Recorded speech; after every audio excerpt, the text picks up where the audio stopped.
Hello, नमस्कार। मैं इंद्रजीत नारायण सिंह। मैं कल ही आपको मैंने बताया था कि टॉन्सिलाइटिस के बारे में बतलाऊंगा। कॉमनली ऐसा सुना जाता है कि टॉन्सिल बढ़ गया है।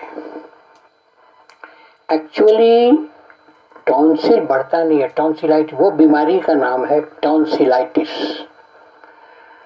टॉन्सिलाइटिस होने पर गर्दन में बहुत तरह का कॉम्प्लिकेशन हो जाता है। टॉन्सिल फूल जाता है, जिससे होता यह है कि हमारे गर्दन में दर्द होता है, पानी नहीं पी सकते हैं, खाना नहीं खा सकते हैं। इसके ऐसे कई कारण हैं। उन सभी कारणों का आज निदान मैं बताऊंगा। आप ध्यान से सुनिएगा और शुरू से अंत तक जानने की कोशिश करेंगे, ताकि भविष्य में आपके परिवार में आपको या किसी को टॉन्सिल नहीं होने पाए। सुनिए, टॉन्सिलाइटिस कारण और इलाज। यद्यपि यह स्पष्ट हो चुका है कि जिस व्यक्ति का टॉन्सिल काटकर निकाल दिया गया है, ऐसे लोग सिर, नाक तथा श्वसन संबंधी कष्ट से आजीवन ग्रस्त रहते हैं। यद्यपि टॉन्सिल संबंधी कष्ट होने पर उसे काटकर निकाल देने का प्रचलन अभी भी यथावत है। जिनके टॉन्सिल का ऑपरेशन नहीं हुआ रहता है, ऐसे लोग नाक और श्वसन के कष्टों से आजीवन मुक्त होते हैं। बाद के प्रतिफल से अवगत कुछ ईमानदार शल्य चिकित्सक अब टॉन्सिल का ऑपरेशन कराने की सलाह नहीं देते, पर अधिकांश चिकित्सक मात्र अपनी फीस की लालच में आंख मूंदकर ऑपरेशन करवाना ही रोगी के लिए श्रेयस्कर बताते हैं। टॉन्सिल संबंधी कष्ट होने पर उसे काटकर निकाल दिए जाने की प्रथा वर्षों पुरानी है। जरा सा कष्ट होने पर उसे काटकर निकाल दिया जाता रहा है। उसके बाद क्या होगा, उसकी ओर चिकित्सक किंचित ध्यान नहीं देते। कुछ चिकित्सक तो यहाँ तक कहते सुने गए हैं कि जन्म के कुछ दिन बाद ही टॉन्सिल और अपेंडिक्स काटकर निकाल दिए जाने चाहिए, तो जीवन भर बहुत से कष्टों से छुटकारा मिलता है। लेकिन आम आदमी की ऐसी बातें कल्पना और हास्यास्पद लगती है। अब आगे सुनिए, क्या टॉन्सिल शरीर के लिए महत्वपूर्ण है? मानव शरीर के संबंध में हम बहुत कुछ समझते हैं और करने की कोशिश करते हैं। मानव शरीर की रचना, एनाटॉमी निश्चित ही एक सटीक विज्ञान है। फिजियोलॉजी को, जिसका संबंध शरीर के अंगों और ऊतकों के क्रियाकलाप से है, अभी तक पूर्णता प्राप्त नहीं हो पाया है। उसका बहुत सा अंश अब भी अज्ञात है। आज तक जो बात तथ्य के रूप में स्वीकार की जाती है वह कल अधिक जानकारी मिलने पर अस्वीकार्य हो सकती है। शल्य चिकित्सक यह मानते रहे हैं कि जो अंग काट कष्ट दे रहा है उसे काट कर निकाल दिया जाना अच्छा होता है। शरीर उनके बिना ही संघर्ष करके अपना काम करता ही रहेगा। यह किसी भी रूप में विज्ञान सम्मत नीति नहीं मानी जा सकती। शल्य चिकित्सा के विकास और फीस की तृष्णा ने अंधाधुंध रूप से टॉन्सिल काटकर निकाल देने को प्रोत्साहन दिया गया है और दिया जाता है। हम सभी निश्चित रूप से जानते हैं कि शरीर की लिम्फेटिक प्रणाली कितनी महत्वपूर्ण है। पोषण प्रणाली के लिए भी और मल निष्कासन प्रणाली के लिए भी रक्त अपना पोषण लिम्फ वाले नोड ग्रंथि ग्लैंड्स के माध्यम से ही प्रदान करता है। ऊतकों के मेटाबॉलिज्म से उत्पन्न कचरे का भी अवचूषण करने और मल निष्कासक यंगों से निकलने का काम यही प्रणाली करता है। ये लिम्फेटिक नोड और ग्रंथि व्यक्ति के शरीर में अनेक स्थानों पर प्रकृति द्वारा प्रदत्त अपना काम करने के लिए है।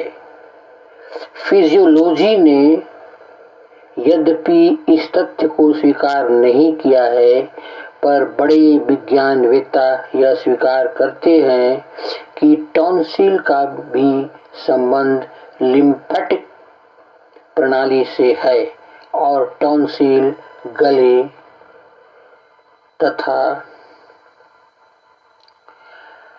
हलक के प्रवेश द्वार पर चौकीदार का काम करता है।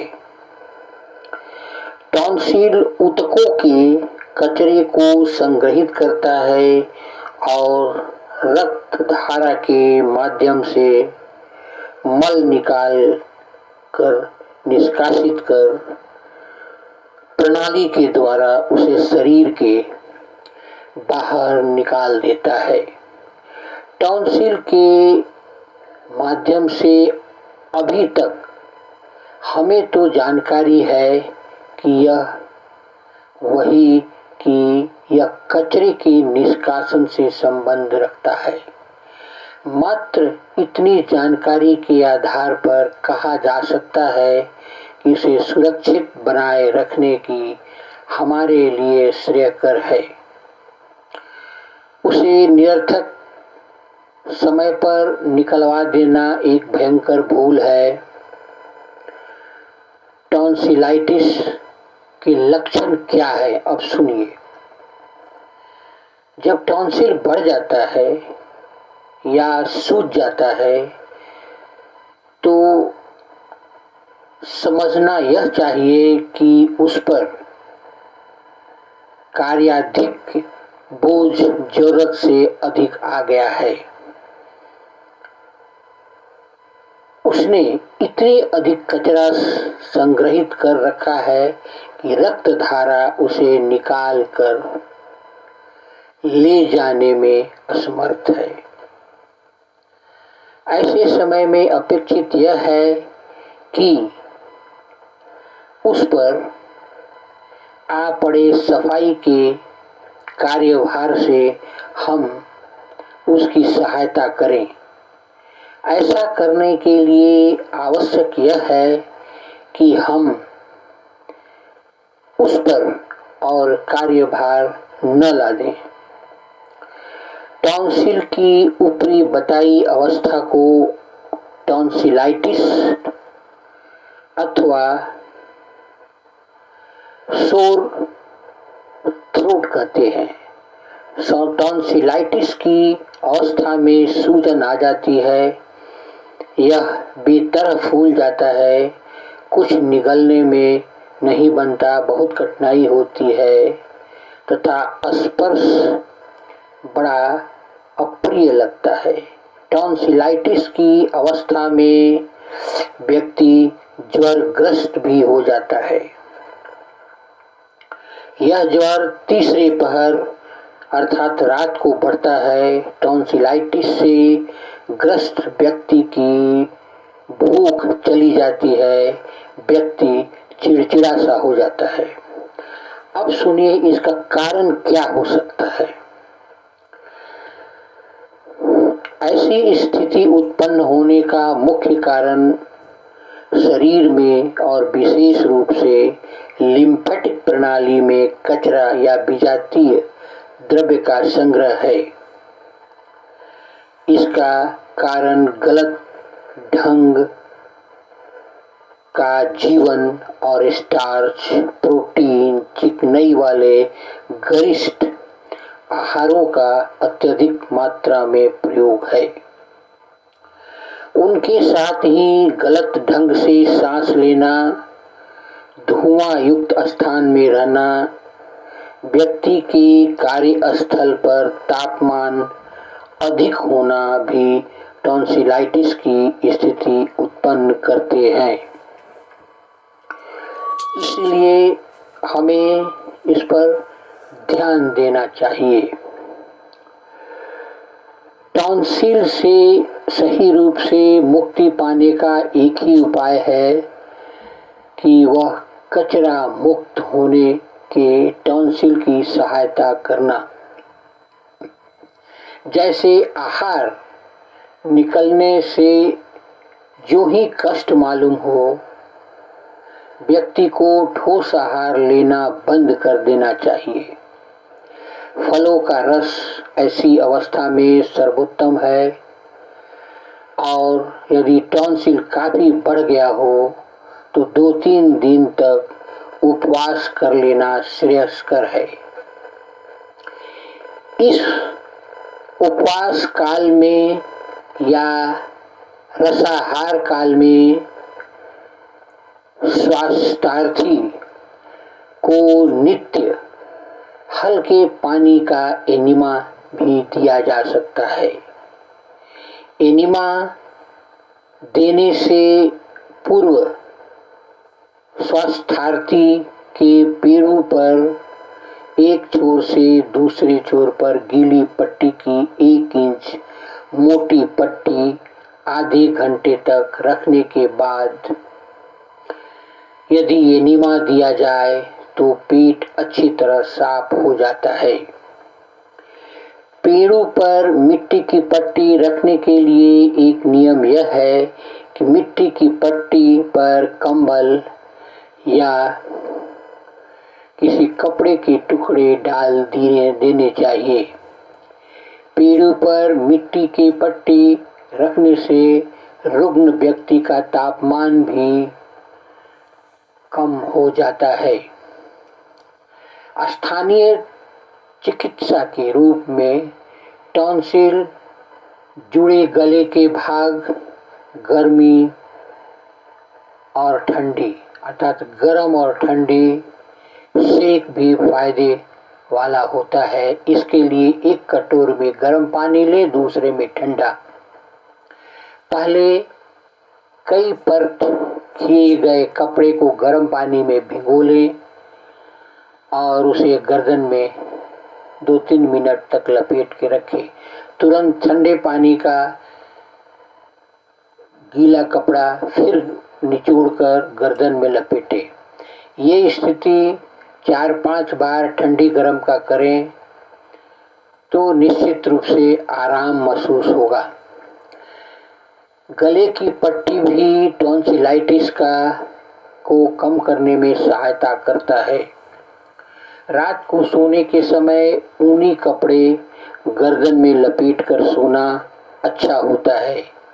इसके लिए 3-4 अंगुल चौड़े कपड़े की इतनी पट्टी 2 बार गले में लिपट जाए, ऐसा सोचना चाहिए और करना चाहिए।